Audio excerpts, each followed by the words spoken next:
big goal in life is to help eliminate death by PowerPoint. Humans in general are very self-focused, right? We focus on what we need to say to communicate our message.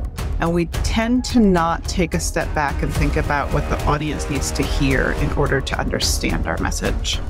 AI is a great sidekick if you are the one driving it. From the city of Peaky Blinders, Birmingham, England, I would like to introduce you to Paddy Danda. As the world becomes more automated and the robots take over, it's imperative that we build the right human skills for the future. So pull up a chair, grab a samosa or two, and make yourself very uncomfortable. Hey Danielle, could you tell us which superpower you'd like to bring to this particular episode? Absolutely. I help people tell their stories. So that is my superpower. I do that through presentations and graphic design. Oh, nice. Graphic design as well. That's interesting.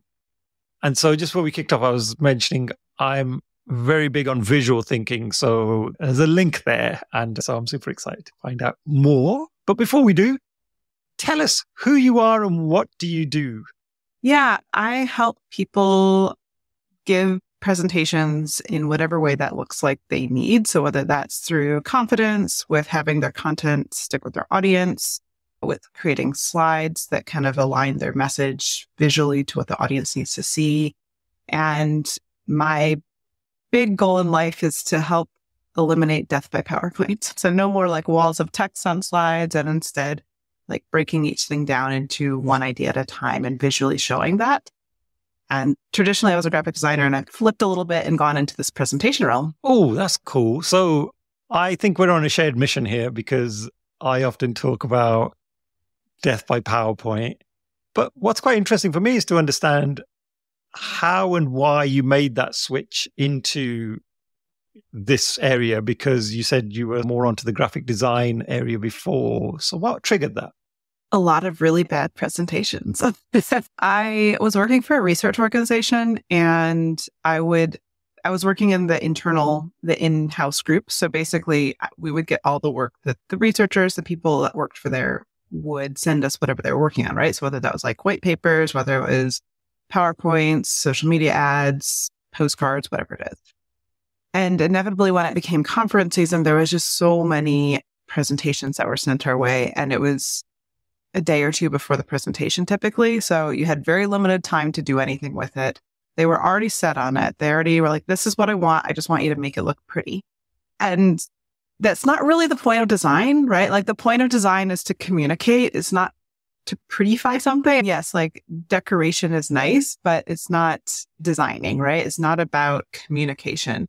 And so after seeing a lot of these and just getting frustrated, I went to my boss and I was like, hey, I feel like there's an opportunity for us to teach the researchers about how they can think about the presentations in a different way, right? So instead of creating their notes, putting that in the presentation, giving it to us to make it look pretty, we could proactively tell them, like, these are some things to think about before you start, and then possibly partner with us earlier on so that we can then take your messages and make them more visual. So she said yes. And I spent a long time looking at how people learn. And I had a background in psychology. So I brought that in and looked at a bunch of peer-reviewed research, figured out the best practice that I thought would work with our audience, and gave some workshops on how to present better. And that kind of morphed into my now job.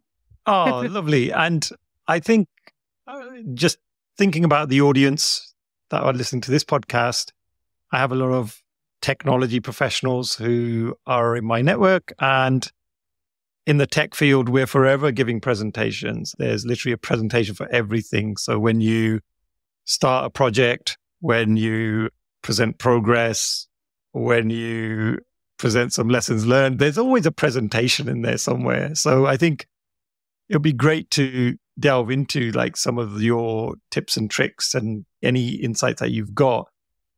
But I guess, why is this a skill that needs to be learned? Because it sounds like it should be quite easy, right? Like we're presenting an idea. What's so difficult about that?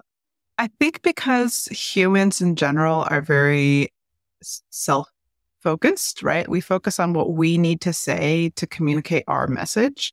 And we tend to not take a step back and think about what the audience needs to hear in order to understand our message. And I think that flip, once people realize that, is actually, it isn't hard to do, but it does take some level of retraining your brain. And I think we've all done this where like we want someone to say yes to something, whether that's like your child, your spouse, your boss, whoever. And we presented it in our own, like what matters to us, and we haven't gotten a yes, right? But if you flip it and you turn it into like why they care, then you do get it. And it's the same with presentations. But I think it does take a little bit of conscious effort to reframe that thought. And I guess the world we live in at the moment, I talk a lot about how our attention spans are shrinking with this whole TikTok culture that we have. Everybody wants short, sharp, quick answers. Is there any research or science behind what's happening generally in terms of our attention? Because I'm guessing that's another contributing factor. Yeah, so attention is a really funny thing because if you're interested in it, you can pay attention for as long as you want, right? Like I've had friends that have watched extended editions of Lord of the Rings, all three of them for whatever that is, 12, 13 hours. They've sat through it straight. They took some bathroom breaks, they ordered some pizza, and that was it. But they paid attention that entire time. But I teach at the community college as well, and I recently made a 1 minute and 50-second video about how to add a background into After Effects, which is not that complicated, but it's not how you intuitively would think that you do it. I think I had 10% of my students watch the entire thing. So it really depends on what you're presenting and how much the audience cares. And I think that when it comes to your own presentation, it's important to remember that because there is research on attention, but it tends to be targeted to specific use cases. So a lot of attention research is on psychology classrooms because that's a really easy way to test undergrads' attention because they're already in the classroom and the psychology professor is getting the funding to test it. Or it's set up like in a very specific case like that, which isn't necessarily comparable to how you might be presenting. It may be, but it may not be. And so one of the things I recommend is taking those as like general guidelines. So I recommend if you're presenting for an hour that you have ways in which that you can break up that presentation, ideally in 5 to 10 minute chunks where you're re-engaging the audience throughout that time. And that doesn't have to be that you do something like very large during that. It could just be that you ask them to think about something. So you can say like, I want you to think about the last time that you did whatever, right? And then you pause, you let the audience think, you've now re-engaged them because you've taken it away from I'm talking to my audience is doing something. Got it. So I think from what you've said there, you can have presentations that span those longer time periods, but it is about ensuring we're constantly keeping people engaged through these additional activities or, like you said, certain questions, reflections. And so there's almost these other tactics that we have to think about rather than just saying, here's my presentation and I'm just going to just wade through it for the next 30 minutes, 40 minutes. Yeah, you can, but likelihood is most people will zone out, right? So that's the funny thing about attention. There's attention that is exhausted from cognitive overload, which means that you've presented way too much information and the audience can't process it, right? So typically we can process about 4 things plus or minus 1 at any given time. And if you're trying to give the audience 20 things to pay attention to, they're not going to be able to do it. Our brains don't function that way. There are ways that you can combat that, but it is something that you have to be really conscientious of, and how you're crafting your presentation caters to your audience's brain and how they process, right? And then there's just zoning out because they're bored or zoning out because of something else, right? And so there's ways in which you can, these going into it. If you like study it and you take some classes in it, then you can actually learn how the audience processes the information and shift how you present. But it is the presenter's responsibility. It's not the audience's responsibility. And so I would say, like, when you're presenting, it's important to think about how much you're presenting, how long you're presenting for, and how often you're re-engaging the audience during that time frame. And is there a difference in how you present virtually versus in person? Do you see a big difference there or not? So virtually, everyone has their own environment. And so I strongly encourage the best way to get people to pay attention is one, that you focus on your intonation as much as possible. So changing your voice and how it says things. And so it's not a monotone voice, because that'll keep people engaged. You focus on pausing, because if you pause, people then pay attention, right? They realize that something has stopped. And then hopefully people are watching the screen. There's not always a guarantee, but the more slides you have, which slides do not equal content. And I think that's one of the big things that people get worried about, but slides are just visual ways of showing a message. So if I'm talking for 20 minutes, if I have 50 slides or 2 slides, it doesn't matter, right? I'm still communicating for 20 minutes. And so if I can break my slides down into smaller chunks and show things that are moving, the audience follows movement. And so if there are things moving, I'm more likely to stay engaged in your presentation than if there's one slide up for 2 minutes. So virtual, more movement, which are slides, more voice intonations, because that's oftentimes people aren't listening or aren't watching the slides, they're just listening to your voice. So could we go through preparing for a presentation? So I'm just thinking about if somebody at home is about to deliver something or they're due to deliver a presentation at work, what are some of the approaches they could take even before they get up there and start to talk? Yeah. So before you open PowerPoint or Google Slides or Keynote or whatever your software is, I highly recommend outlining. So I recommend opening up a Word document, taking out a sheet of paper, and writing down what you plan to talk about and thinking about them in chunks. So I mentioned earlier, people can only process about 4 chunks of information at any given time. If you have 7 chunks of information, you have too much. So then you have to restructure it. Also thinking about the order of the chunks. So we remember what comes first, we remember what comes last, and we tend to forget most of the content in the middle. So you want to make sure that the most vital components to your presentation are first and last. And unfortunately, a lot of times, the very first thing that we present on is about ourselves, and then the agenda. And the last thing we present on is questions. So you don't have to restructure that, but it is something to be very conscientious of, because that means that the chunk of the information that you have is typically in the middle. And that's not what people are going to remember the most typically. So going through that process at the beginning before you even open your slide software system, because that allows you to think about that. And I would highly encourage, if it's a presentation that you're giving for a conference, for example, that you think through how you can visually communicate those ideas before you open the slide software. Because if I have my outline and then I have thought about how I'm going to visually show that, then I can go into PowerPoint or Google Slides or Keynote and start making that visual that I've already decided, versus if I open it, I'm just going to type in my notes. And so that would be the second thing, is don't type your notes on the slide. The notes should go in the notes section. And you can show that if you are in person or online, you can have your notes up that you can refer to them, but the audience should not be seeing your notes. You should ideally be showing a visual representation of what you're going to say. I understand also that people that are constantly presenting for work don't always have that ability, because you're presenting constantly, you're constantly making new presentations.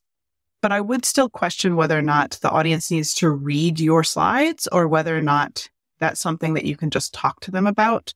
And we do know through the multimedia effect that if you are showing words and you're talking about those words, that is not a very helpful way for people to process the information. The most helpful way for people to process is seeing visuals and hearing you talk about them. I totally concur with that. I often see people pretty much reading off the slide, and then you've got to beg the question, what value are you adding to that conversation? Because why not just send the slides and people can read them and they will get that same message?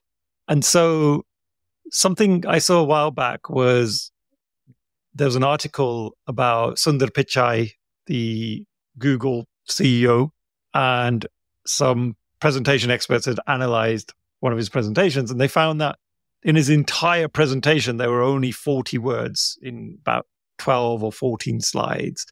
And they say the average person hits that limit within 1 to 2 slides. And at Google, there's this real push to do more storytelling and use visuals, as you mentioned, and minimize the words. How important is storytelling? And could you give us an example of storytelling in business? Because I think a lot of people struggle with then applying these principles in a work context. Yeah. Storytelling is, I would say it's one of the top 3 things that you should consider putting in the presentation, right? It's not every single presentation that is needed, but if you can include it, people remember stories in a way that they don't remember other things. So our brains we've been hearing stories like generations upon generations. That's how we've been passing down our histories, our moral lessons, and our own like truth, right? And so I think that stories innately we understand, we process easily. And there's a lot of research that looks at data and they look at storytelling, and stories like by far outweigh how much people remember versus data. And so if you can use stories, it's going to help your audience remember the content. So it really depends on how you're presenting in business. One thing that I do recommend is if you are looking at a process, that you look at the journey. So there's a idea called the hero's journey, and you don't have to follow it to a T, but basically like every single movie in Hollywood uses it. So you have Luke Skywalker has this issue. He goes into this other world. He gets a mentor, which is Yoda, and he fights his father. And the end, he comes back and the world's changed, right? So the same idea with storytelling in business is you have an individual who is not you. It's probably your audience. And what are they struggling with? So if you're trying to get them to do a new process or a procedure, then you are trying to get them to make a change, right? So they're in their world right now, and they are basically, you are inviting them to go on this adventure, and that by applying this new process or procedure, it's going to change the way that they work in some way. And so I think that idea can still be pulled in, even if it's not as like cinematic as the Star Wars adventures are, right? The other thing that you can use is you can use case studies, which I think people are they gravitate towards a little bit more because those are still stories, right? Someone did something which led to a result, and that is something that you can pull into your presentation as an example. Or it can be a problem solution. So that can be a story as well. You have a problem, you're looking for a solution. There is a beginning, a middle, and an end to that. So I think it's more a matter of figuring out how you can pull it in, and not every single presentation needs a story, but if you can, it's going to be more memorable. I love that because I hadn't really appreciated some of those other approaches like case studies, because you're almost then telling someone else's story without putting too much pressure on yourself to come up with some compelling story that you've had or experience that you've had. And I know for me, when I was growing up, I was the worst presenter in the world. I posted a LinkedIn post just today, actually. I called it my most personal post ever. And it's a video of me 10 years ago presenting in a presentation training course, and they filmed us. And I still had the video, and I came across it. And I was like, oh my God, look how bad this is. And it was terrible. But then I showed a video of me presenting at a recent conference, and I was trying to compare the two and just show people, if you work at it, there's a massive amount you can do as an individual. But I know a lot of people still struggle with that confidence and being able to stand up and really articulate their message. Do you have any tips for anyone who's in that sort of frame of mind? How can you overcome that fear of presenting? Yeah, there's so many ways that you can overcome it. I would say, first off, like recording yourself, congratulations on watching it. Because I think also, if you go back and you were to ask yourself from 10 years ago, they probably would have been really proud of themselves, right? And that has value. Like you did it, you presented, and when you review it, there's still going to be good things in that video. Even if like for you now, you're looking at it and you're like, oh, this is a little cringeworthy. I don't like yourself 10 years ago was proud of it. And so that's something that I think that we need to recognize, that just because like we should always be growing, right? If we stop growing and we stop evolving, then I would say that you never reach this pinnacle of enlightenment. Like there's always something that you can continue to learn and grow on. And so hopefully yourself 10 years from now is going to look at the video that you did today and be like, oh, I've gotten so much better, right? And like acknowledge the fact that you've grown and evolved from there. So I think first off, like at no point should you watch a video and be like, I was atrocious on this when you just did it, because ultimately you should find something that you're proud of, because ultimately we change best when we feel good about ourselves, when we feel like there's an opportunity to grow. So I think that sometimes what I see is people refuse to watch things that they've recorded because they just feel a little bit defeatist about it. And they're like, no, it's going to be terrible. And I would encourage you, when you go back and watch it, yeah, sure, find those things that you want to improve upon, right? I think all of us are going to find things that we want to improve upon, but also find the things that you did well and recognize them and acknowledge them and like give yourself a pat on the back for doing them, because otherwise it's just a constant to-do list of improvement. And that's not really fair to yourself, because you are better than you were last year or the year before, right? If you are worried about presenting and you don't feel confident or comfortable, I would recommend that you figure out where that's coming from. So that can be an internal mindset of, I don't think that I'm good enough. And that could be, I'm worried about people judging me, or it could be that I just have massive anxiety about it, right? And I think that there's like a whole spectrum of different ways in which people feel about presentations. Most people don't like them. And so it's about figuring out what you don't like about it and then working towards that. So if it's something that is a mindset that needs to shift and that you don't think you're good enough for it, then it's about one, recognizing that mindset and then working on recognizing like what you're good at and what you can improve upon, and shifting your language so that it's not, I'm not good enough, but it's, I can communicate my ideas, right? Like, and like focusing on like what you can do as opposed to what you don't think you're good enough for. If it's something that you feel anxiety around, that's a whole host of like, there is anxiety in terms of you're losing sleep, you're throwing up before presentations, you're blacking out when you get presentations, to I just really hate it and it makes me really nervous.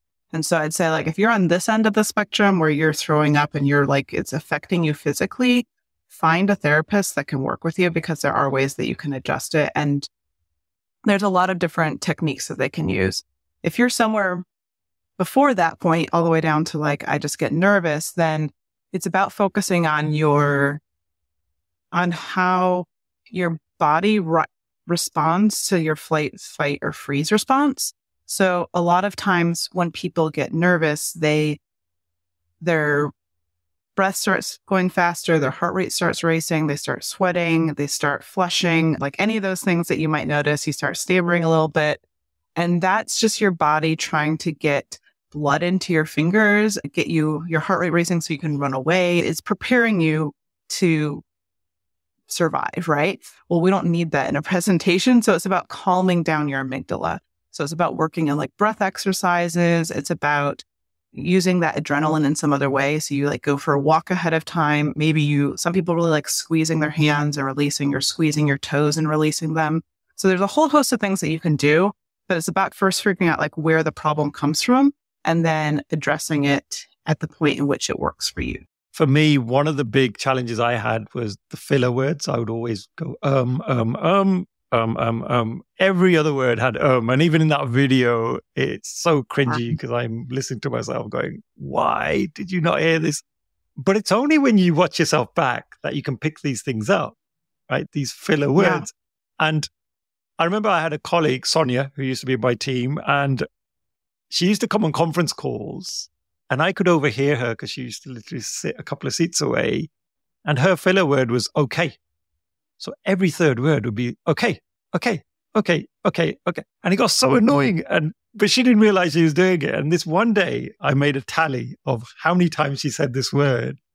And I put it up to her. And it was like in the space of 10 minutes, I think she said it like 30 times or something. So I just reminded her of this is what she was doing. And she became so much more conscious about it. And it really improved her communication because all of a sudden she was taking the pauses. She was, speaking as if she wasn't rushing through it.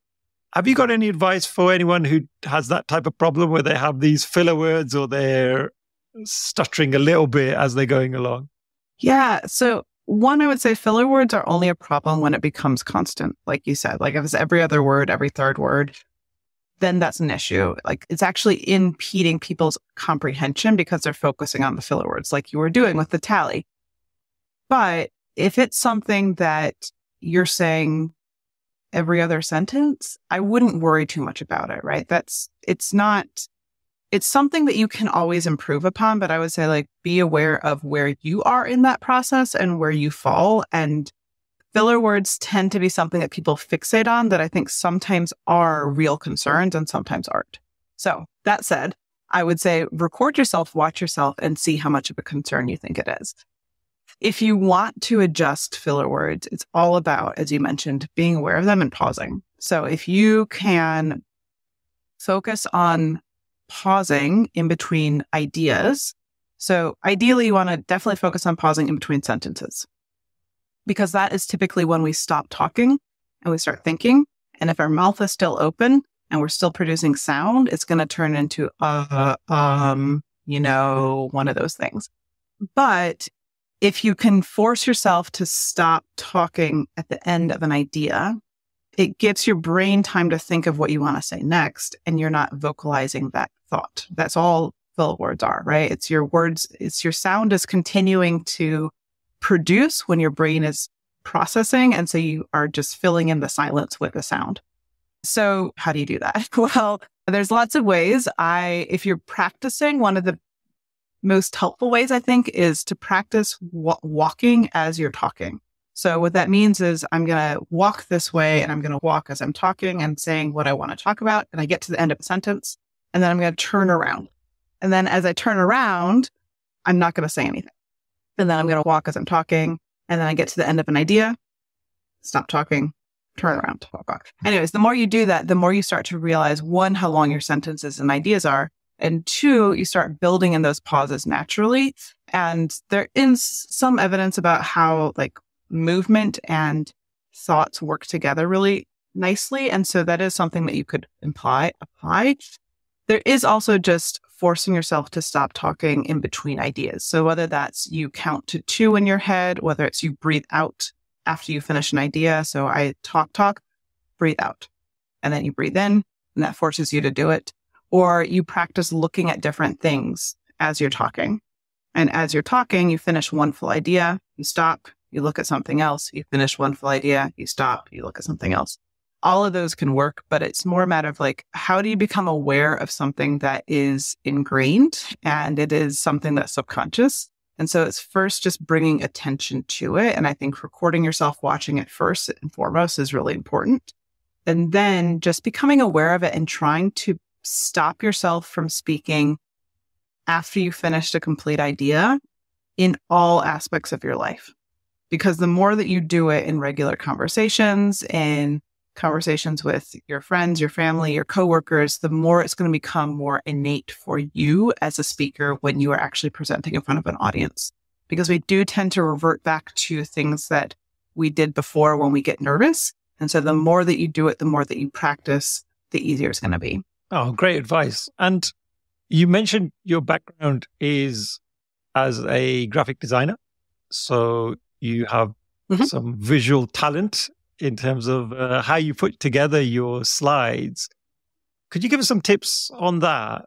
Because what I do see a lot of people doing now is they'll say, right, I'm going to make my slide visual. So what I'm going to do, I'm going to go to unsplash.com. I'm going to pinch some visual from there.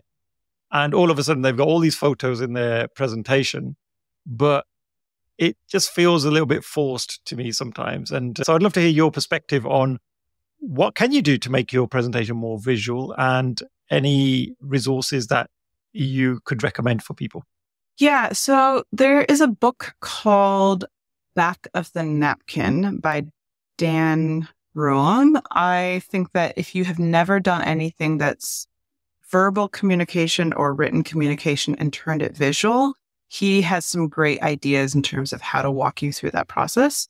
And it's a pretty easy to follow book. It's pretty short. You can buy it used pretty quickly. It's something that he talks about. How do you go through that idea of brainstorming? How do you take this idea? think about these other ways to show it. And whether that's a process chart because you're talking about going from A to X, whether it's you are showing how things are connected to a whole, in which case you want to show, like, think about those smart art things in PowerPoint, right? They're not great, but what they should be doing is that you're thinking about how do my ideas connect together? And if you have that, then it's easier to find ways that you can show that visually. The images from Unsplash are great if that relates to what you're talking about. I 100% support that if that is something that actually communicates your message. But oftentimes what I find is that people are talking about something and they just feel like, oh, I need to add a visual. So they squish a visual on there and they decrease the size of their text. And that doesn't help, right? It's a matter of replacing the words with the visual that's communicating that same idea. And that really just comes from practice. I think ultimately it's about mind mapping and brainstorming and thinking about those interconnections between how do I visually show something and how do I communicate that verbally, right? And I think that the more that you can get comfortable with sketching, even if you are not an artist, the idea of sketching is just to get the idea down on paper in a way that isn't through words. And so once you've done the sketch, you can then find a way to show that in a more artistic way, if you will. But if you don't ever do the sketch because you say, I'm not an artist, then you're never going to progress past that point either. Let's talk about AI, because it seems to be a hot topic for everybody at the moment. I guess from a human perspective, how can we use AI to improve our communication? Because I'm guessing there's some nifty tools out there. So I'd love to hear your insights on that. Yeah, AI is a great sidekick if you are the one driving it. And so I've looked at most of the AI tools that you can make presentations with, and none of them are great. I'd say that all of them are just perpetuating bad ideas. They're taking the idea of slides full of text and putting them in a new way that looks nice maybe, but not actually is helping communicate the message.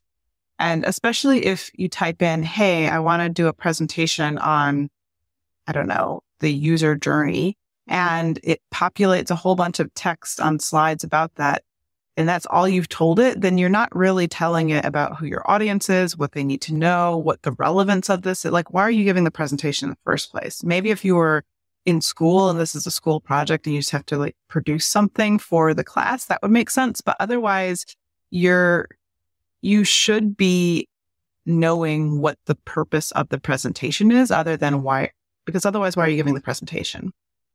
So I would say to use AI effectively, you as the presenter need to think through, who am I talking to? Why do they care? What is my message that I want to resonate with them? What do I want them to do after the presentation? And then create your outline.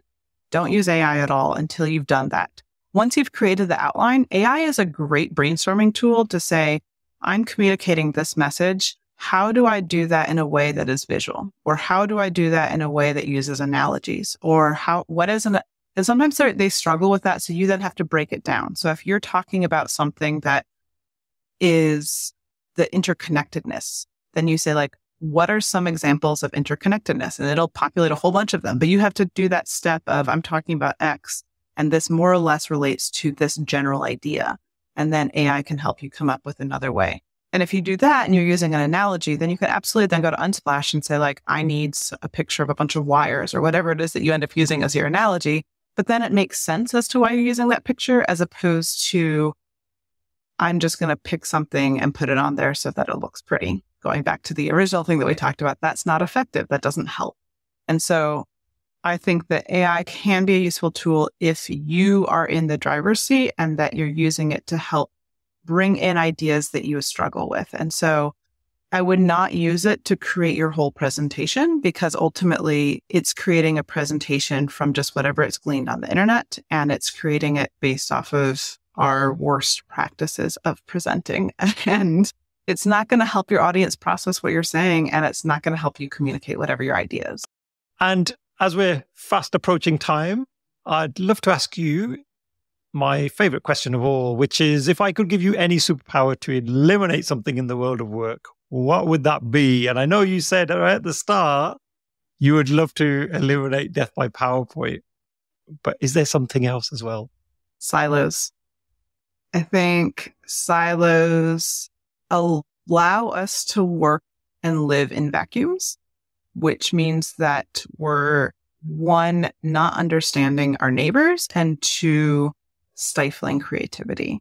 So oftentimes creativity is the juxtaposition of two completely different ideas from two different fields. It's not creating something new. It's about learning from others. And the way that I feel like our society and businesses are structured is that we have removed all those options to learn from each other, and that you end up just being in this one funnel of everybody who looks and thinks like you. And that ends up creating just a regurgitation of similar ideas over and over again. Oh, yes. That's one of my favorite topics as well, around creativity. In fact, a recent episode was dedicated to that entire subject, and lots of synergies there from what you've just said. And so if people want to know more, are there any other resources that they can get hold of? And also, how can they get hold of your resources and get in touch with you? Yeah, absolutely. So I have a whole bunch of books that I can recommend. I will pick a handful of them. So if you are you mentioned people who want to do visualization. If you want to do data visualization, I highly recommend checking out Stephanie Evergreen, who has books, and she's very active on social media and has courses as well. For storytelling, whether you are in science or not, I do recommend Houston, We Have a Narrative by Randy Olson. It's written for scientists, but I think there's a lot of overlap in a lot of the more technical fields that we don't use storytelling. And he breaks it down into like a fairly easy to follow process that I think we can all benefit from learning. And if you want presentation anxiety, we talked about that. I would say Janet Esposito has some books. I highly recommend her In the Spotlight one. She has a couple of them, but I think that one's the most effective. And it is an older one, but it's still really useful. And I think that it's something that if you suffer from anxiety, it can give you some pathways forward that can really help. And then just general presentations. There's so many options out there, but I do really like Jonathan Schwabish. He has a book called Better Presentations. And I think that out of all the books out there, I think he does a really good job at being very well-rounded in what his approaches are. And he focuses on a bunch of different aspects of presentations. I have courses that I run as well. So you can go to makeitmemorable.studio, and there are workshops that I run periodically, and I do come and talk to teams or work with individuals on their presentations. And I'm also fairly active on LinkedIn. If you follow me, I list new ideas. I list how to take this content that we're talking about here and turn it visually or think about presentations.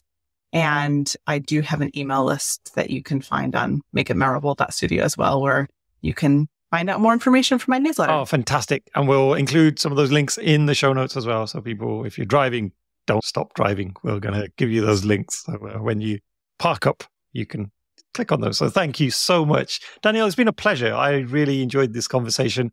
For me, presenting has been a learning journey. It's taken me many years to get to the level of confidence that I'm at now, and I've still got a long way to go even now. So I think it is about just trying it and constantly pushing yourself and feeling a bit uncomfortable, but eventually it comes together. Absolutely. Yeah. I'd say find ways that you can do it where you feel safe, right? Where it feels like lower stakes, and keep practicing at those lower stakes. So if that means you just want to say one thing at a team meeting every time we have a team meeting, it's going to make it easier every single time. Or if you are wanting to present, but you feel uncomfortable presenting in front of a room of 300 people, find a room of 10 people to present in front of first, right? And the more that you do it, the easier it gets. Oh, brilliant. Thank you so much. Thank you. It's the end of another episode. Thank you so much for listening.